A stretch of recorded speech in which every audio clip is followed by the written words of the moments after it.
In questo momento non ho preclusioni su niente, però bisogna che passi un po' di acqua sotto i ponti e poi ci confronteremo con chi mi ha accompagnato in questa avventura, le nostre liste, e vedremo assieme cosa fare, come andare. Nonostante l'amarezza, Daniele Manente sa benissimo che da qui ai prossimi giorni sarà lui l'uomo politicamente più corteggiato della Castellana. Con le sue 3 liste civiche il commercialista 47enne ha portato a casa il 26,74% dei voti contro il 28,09% di Maria Ghimenton per il centrosinistra, in termini assoluti 213 voti di differenza.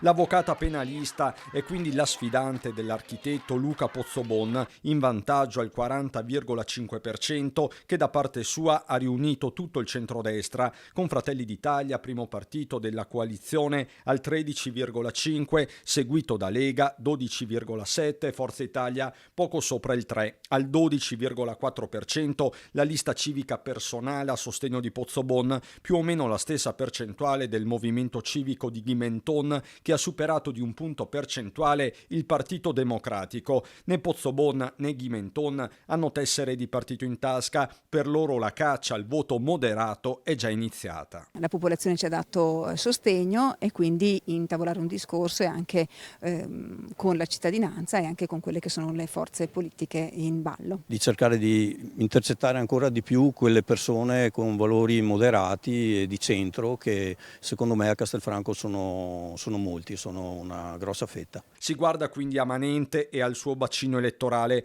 oltre 4.000 voti che possono fare come la differenza. Io posso comunque assicurare il mio impegno in Consiglio Comunale, sarò presente all'opposizione e intendo fare un'opposizione per la città di Castelfranco, un'opposizione costruttiva, e dopo portare avanti quelli che sono i nostri capisaldi, quindi il decoro, quindi i giovani nella stanza dei bottoni.